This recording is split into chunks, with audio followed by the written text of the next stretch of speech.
언제 식사 한번 같이 하시죠? 이렇게 말하면은 친분을 표시하는 겁니다. 우리 한국 사회에서 밥을 같이 먹는다는 것은 친구로 받아들인다는 의미가 있습니다. 유대인 사회에서도 밥을 함께 먹는다는 것은 친구로 받는다는 의미가 있습니다. 동일한 테이블에서 식사를 함께하는 사람에게 해코지하는 것은 있기가 어렵습니다.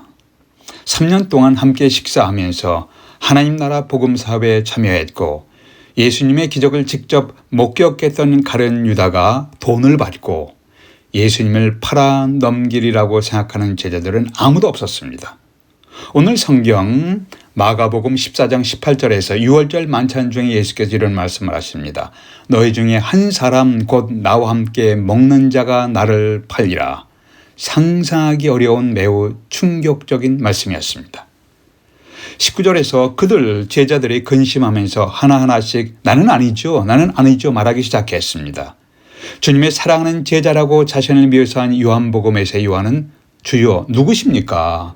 누가 주님을 팔아넘길 수가 있습니까? 라고 직설적으로 물었습니다. 이때 요한복음 13장 26절에서 예수께서 이렇게 말씀하십니다. 예수께서 대답하시되 내가 떡 한 조각을 적셔다 주는 자가 그니라 하시고 곧 한 조각을 적셔서 가롯 시몬의 아들 유다에게 주시니 무슨 의미인가요?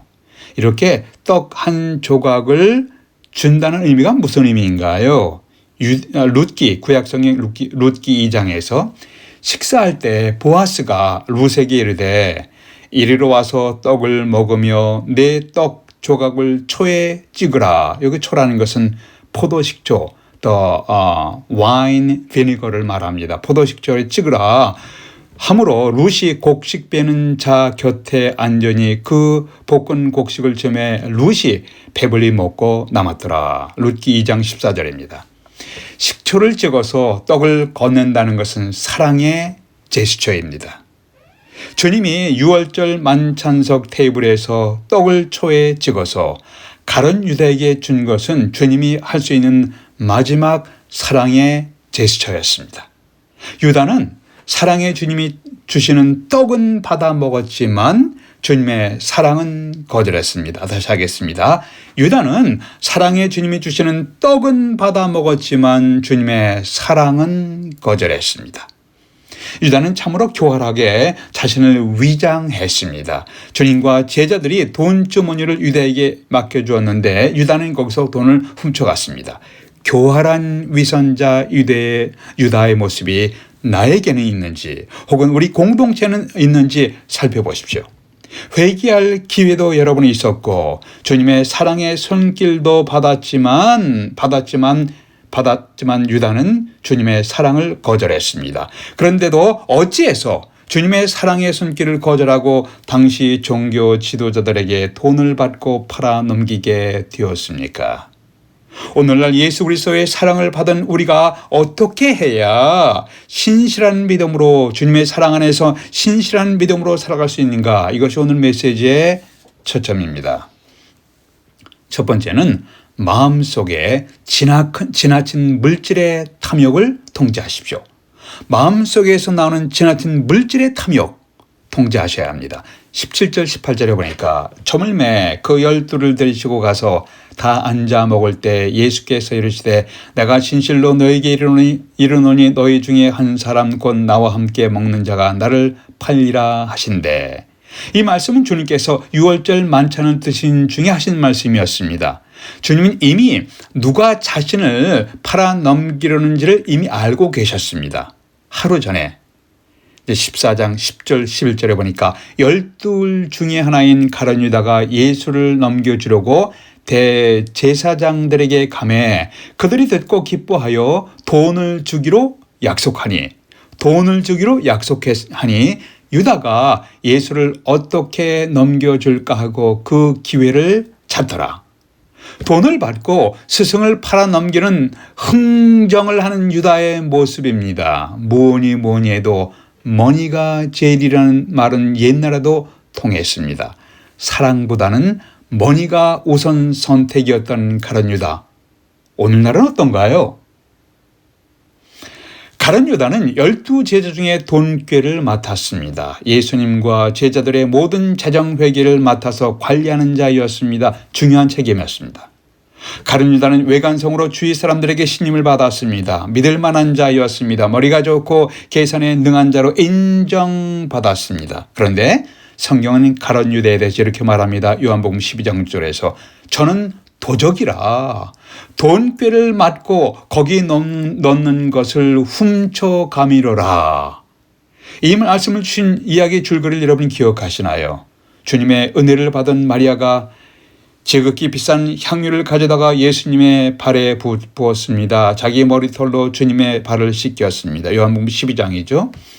주님께 대한 감사와 헌신의 표현이었습니다. 이때 가룟 유다가 이런 말을 합니다. 이 향유를 어찌해서 300데나리온에 팔아 가난한 자들에게 주지 아니하였느냐라고 책망합니다. 하루 300데나리온은 노동자 임금 1년치에 해당하는 큰 금액입니다. 한 데나리온은 노동자의 하루 품삯인데 현재 화폐 가치로 대략 따져보면 미국에서는 $100, 한국에서는 10만 원 정도가 해당하죠. 300데나리온은 약 3만 달러, 한국 원환으로는 약 3천만 원에 해당합니다. 큰 금액이에요. 당신이 써던 향유 값은 약 3만 불, 3천만 원 정도 되는데 그것을 예수님께 부어서 낭비하지 말고 가난한 자들에게 주었으면 훨씬 더 효과적이며 유용하게 쓸 수가 있었어. 마리아, 당신은 재정을 낭비하는 것이오. 아시겠어? 라고 질책한 모습이었습니다. 이 가룟 유다의 말은 어떤 인상을 갖게 하는가요? 가난한 사람들에 대해서 사랑을 가진 정의로운 사람, 합리적이고 논리적인 생각과 발언을 하는 머리 좋은 사람이라는 생각을 갖게 합니다. 그러나 그의 진정한 의도가 무엇이냐? 요한복음 12장 6절에서 이렇게 말하면 가난한 자들을 생각함이 아니요. 저는 도적이라. 돈꾀를 맡고 거기 넣는 것을 훔쳐가미로라. 가룟 유다는 자기 내면의 탐욕을 숨기고 가장 합리적이고 정의로운 사람처럼 말을 했습니다. 그는 자기 마음의 부패를 숨기고 외관상으로 멋진 가면을 쓴 말을 했습니다. 유다는 사람들을 사랑하는 척하는 마스크를 썼습니다. 성경에서 재물은 그 자체가 죄악이 아니라고 말씀하고 있습니다. 재물은 우리 삶에 필요합니다. 그러나 우리가 재물을 통제해야지 재물이 우리를 통제하면 큰일 납니다. 가룟 유다는 대제사장에게 가서 내가 예수를 너에게 넘겨주리니 얼마 주려느냐 하니까 그들이 은 30을 달아주거늘 그가 그때부터 예수를 넘겨줄 기회를 찾더라. 돈을 가지고 흥정했던 가룟 유다였습니다. 자신이 따랐던 스승을 돈을 받고 팔아 넘기려 흥정할 정도로 돈에 대한 탐욕이 가득한 자였어요. 결국 은전 30개를 받고 3년 동안 함께 지냈던 선생님을 팔아 넘길 만큼 탐욕의 지배를 받았습니다. 은전 30개가 얼마만큼의 가치가 있는가요? 출애굽기 21장에 보면은 소가 만일 남종이나 여종을 받으면 소임자가 은 30세겔을 그의 상전에게 줄 것이요 라고 했습니다. 이것을 보면은 예수님은 종 한 명을 사고 파는 값에 흥정을 당하고 팔아 넘겨졌습니다. 기가 막히죠. 가룟 유다는 하나님 앞에서 자신을 정직하게 드러내지 못하고 두 얼굴을 가진 사나이의 노릇을 하다가 엄청난 죄악을 범하게 됩니다.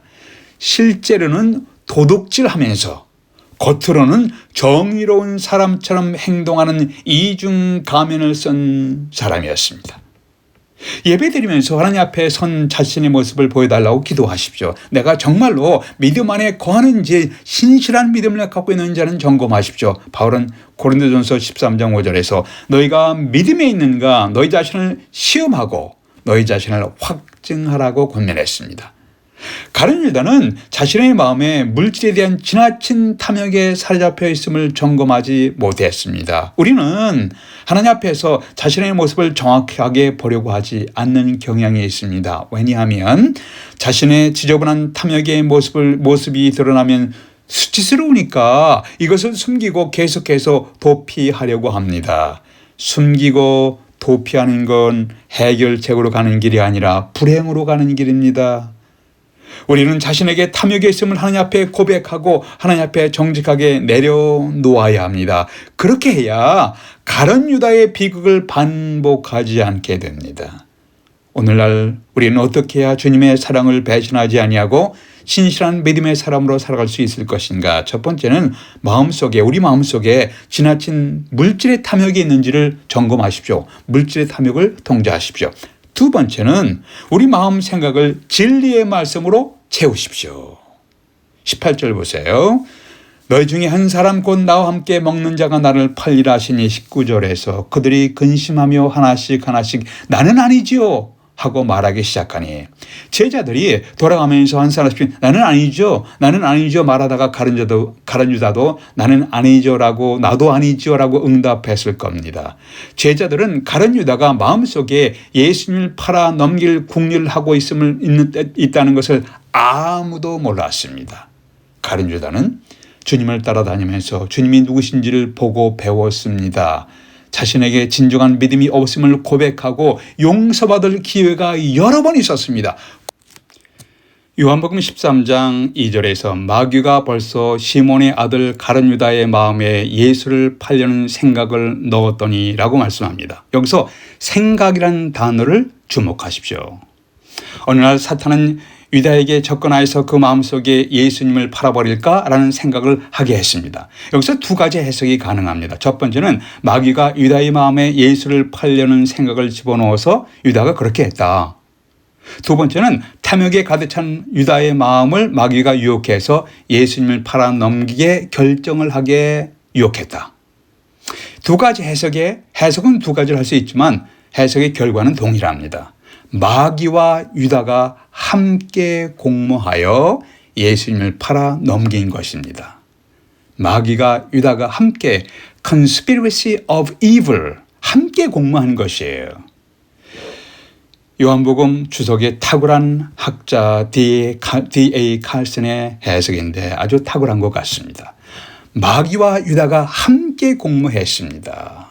마귀는 탐욕이 가득 찬 유다의 마음에 예수를 팔려는 생각을 넣으며 유혹했습니다. 처음에는 단순히 생각뿐이었을 겁니다. 그러나 이러한 부정적이며 파괴적인 생각에서 시작하여 사탄이 유다의 마음을 완전히 지배하게 된 거예요. 아마 이러한 부정적 파괴적인 생각을 다른 사람들도 할 수 있었을 겁니다. 그러나 유다는 이런 생각에 저항하지 못했습니다. 이런 부정적 파괴적 생각을 계속 집어넣도록 자신의 마음을 열어놓고 있었습니다. 이것이 유다 비극의 시작이에요. 하나님의 말씀으로 우리 마음을 채우지 않으면 이런 악한 생각들이 우리를 지배하게 됩니다. 시편 기자는 이렇게 고백합니다. 내가 주님께 범죄치 아니하려 하여 주님의 말씀을 내 마음에 두었나이다. 시편 119편 11절입니다. 여러분은 생각을 어떻게 관리하십니까? 하루하루의 삶에서 내가 무엇을 생각하며 지내느냐에 따라서 나의 삶의 모습이 바뀌게 됩니다. 내 마음의 생각을 하나님의 말씀으로 채우고 성령의 인도하심에 따라 잘 관리하게 될 때 나의 삶은 하나님께서 기뻐하시는 삶을 유지하며 살아갈 수 있게 됩니다. 이제 예수님을 팔아 넘기려는 생각을 구체적으로 굳히는 장면을 보십시오. 요한복음 13장 21절에서 주님은 너희 중 하나가 나를 팔리라 라고 하시니 제자들이 서로 보며 수근수근 거렸습니다. 베드로가 누구예요? 누구신지 말씀해 주세요 라고 하자 요한은 주님 누굽니까? 라고 직설적으로 물었습니다. 이때 주님은 내가 떡 한 조각을 찍어다가 주는 자가 그니라 하시면서 떡 한 조각을 가져다가 침묵하고 있는 유다에게 주었습니다. 여러 성사학자들은 이것은 주님께서 유다를 사랑하셔 주시는 마지막 책망이자 회개의 기회라고 설명했습니다. 유다는 주님의 사랑을 받아들인 것이 아니라 떡만 받았습니다. 떡만 받고 사랑은 거절했습니다. 그는 자기의 마음을 깨뜨리고 회개하지 아니하고 오히려 그가 계획한 배신을 더욱 굳혀버렸습니다. 자신을 지적하신 주님을 보고 유다는 주님, 제가 악한 생각을 했습니다. 저를 용서해 주십시오라고 엎드려 회개했더라면 그의 인생은 변했을 겁니다. 유다는 주님이 주시는 떡 조각을 받고 자신의 마음을 더욱 강팍하게 하여 사탄이 자신의 마음을 온전히 지배하도록 내주었습니다. 사탄에게 완전히 지배를 받기 시작한 유다는 스승인 예수님을 팔아 넘기는 일을 시작하게 된 것입니다. 마가복음 14장 43절 44절에 보면은 예수님을 잡을 무리를 이끌고 온 유다가 이제 자세하게 체포 요령까지 설명합니다. 내가 입 맞추는 자가 그 사람이니 라고 설명한 후에 잡은 후에 그를 단단히 묶어서 끌고 가십시오 라고 부탁까지 합니다. 그런 후에 예수께 와서 선생님 하면서 사랑의 표시인 입을 맞추는 이 가증스러운 유다의 행동을 보십시오. 이 입맞춤을 신호로 해서 예수님을 잡았습니다. 이렇게 해서 유다는 3년 동안 섬기던 주님을 은전 30개 팔아 넘겼습니다. 한 악한 생각에 이렇게 엄청난 일을 저지를 수가 있습니다. 우리 마음의 생각을 관리하는 것을 실패할 때 사탄이 내 존재 그 자체를 다 사탄에게 내 존재를 다 내어줄 수 있다는 심각한 비극을 우리는 유다의 사건을 통해서 발견할 수가 있습니다. 성경은 무릇 지킬 만한 것보다 더욱 내 마음을 지키라. 생명의 근원이 이에서 남이니라. 잠언 4장 23절입니다. 사탄이 부정적이며 파괴적인 생각으로 여러분의 마음을 두드릴 때 사탄에게 마음의 문을 열지 마십시오. 오히려 성경 말씀을 배우고 기도하기를 힘쓰는 기회로 삼으십시오. 가룟 유다는 구원의 복음에 대해서 수없이 들었을 것입니다. 그것을 마음으로 받지를 못했습니다. 주님의 말씀을, 구원의 복음의 메시지를 마음으로 하지를 못했습니다. 유다는 주님과 함께 할 기회가 많았습니다. 주님께 물어보고 또 주님이 누구신지, 그 사건이 어떤 의미가 있는지, 기적이 어떤 의미가 있는지 알지를 못했습니다. 물어보고 논의할 기회가 많이 있었습니다. 유다는 제자들과 함께 있었지만 제자들의 헌신적인 신앙을 이해하지를 못했습니다. 유다는 똑똑했습니다. 그리고 경건한 말을 했지만 실제로 경건한 마음과 삶이 없었던 가짜였습니다. 유다는 예배 형식에는 참여했지만 진실하게 마음을 쏟아놓고 경배하는 진정한 예배 경험이 없었던 사람이었습니다. 이런 유다의 모습은 우리에게 엄숙한 메시지를 주고 있습니다. 가룟 유다는 인류 역사에서 가장 비겁하고 가장 비극적인 인물이 되었습니다. 여러분 자신에게 나는 어떤 사람인가 질문해 보십시오. 나에게 유다와 같은 삶의 모습이 있는가? 우리 자신을 주기적으로 점검해야 합니다. 마음을 진리의 말씀으로 채워지게 하십시오.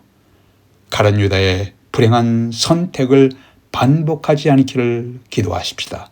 기도하겠습니다. 아버지 하나님, 가룟 유다의 불행한 비극을 반복하지 아니하도록 저희들의 마음을 주관해 주시옵소서. 진리의 성경 말씀으로 저희의 마음이 충만하게 채워지도록 아버지 하나님이 인도해 주시옵소서. 우리 주 예수 그리스도의 이름으로 기도하옵나이다. 아멘.